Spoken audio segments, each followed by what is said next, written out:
So the way that I use it, it might be slightly different than other people use it. But so rolling reach, I look at it as the report that Meta started sending out, right? And so monthly rolling reach, they would pick a day on the calendar, usually 2 years ago, but sort of as far back as you can see in the account sometimes.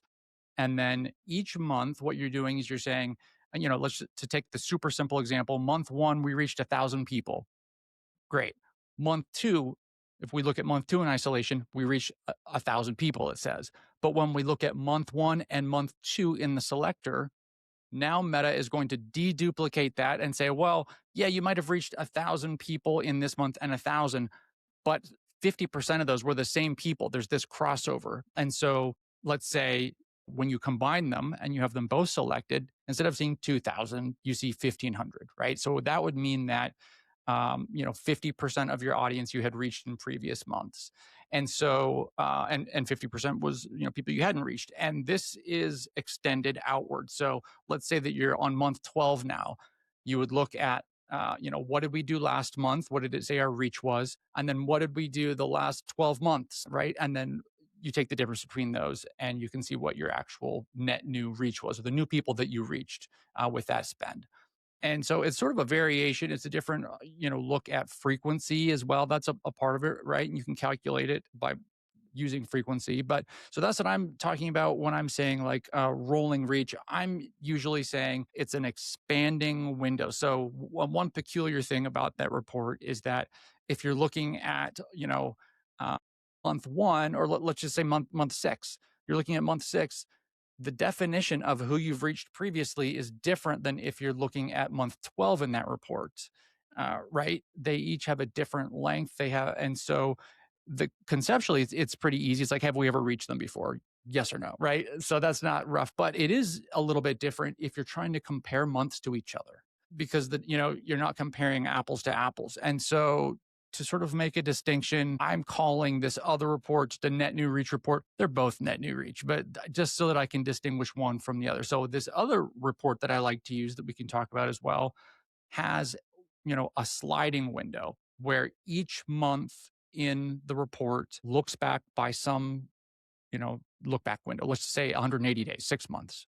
So month one is you calculate it very similarly, except for instead of going back to the start of the time period, you go back 6 months for every single month in the segment. And so that window it slides along with the timeline, I guess, of the month that you're looking at. Is that clear in any way? Yeah. Yeah. So Go so you're basically using, so rolling reach is when you're trying to find out, how big is the total audience we've unlocked?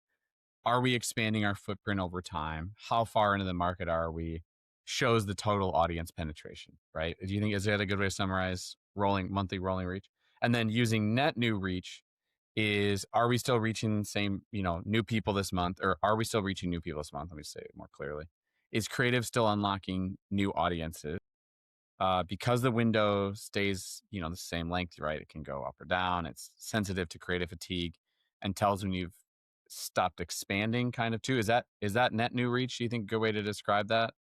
Yeah, I mean, I think that you mentioned one really interesting thing about that second, way of doing the report with the sliding window, and that is the numbers can go up and down. Whereas if you're looking at like the first report, the monthly rolling reach with the fixed start period, at some point, at scale, your numbers generally go down every month, or you're lucky if you can maintain it. And so how useful is that when you're trying to, run tests like, hey, we tested this new creative format. We've got this new objective traffic, this new upper funnel objective, let's say. And so the window is so large also by the end that to see the variations, it can be difficult to see what you're really doing. So that's why I like using the sliding window when I'm trying to make decisions about, hey, this is a test I'm running. How are we doing right now? Or year over year comparisons. How was this December compared to last December? But I like to use the first report if I'm looking at like market penetration, right? And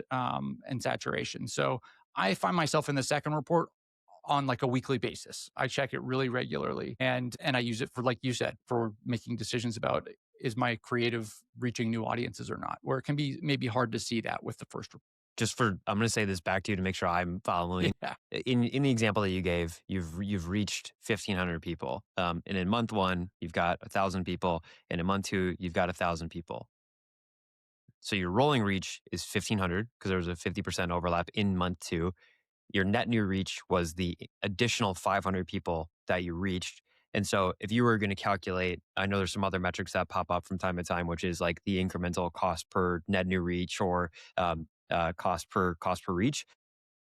The incremental cost per net new reach would be taking what you spent in total in the second month divided by the 500, which is the net new reach. And that actually tells you, and that's what, to your point, it's like if you look at this year, your cost per reach is going to look, say it's $50. But if you include last year, it's going to be something like 70, 80. Not, it's going to be way more because you're going further back and it's counting the additional unique people that you've reached over that time period. And so where these reports start to be helpful is, I think the sliding one is actually super interesting because that allows you to kind of see it in these pockets. To your point, I think where this can get tricky and what has historically tripped me up is that due to just the nature of advertising is that your cost per net new reach goes up over time. Like inherently, there are less people to reach. But if you're a brand spending, I mean, I'm curious for your take on like this, maybe pockets of spend. But if you're a brand that's spending, you know, 50 to 100K a month and you are really tapping out and your like cost per net new reach is getting really, really high, really fast, or month over month, you're not reaching a ton of net new people and you've only reached low millions of people, you probably have a problem here because you've not actually really hit much of the US as an example.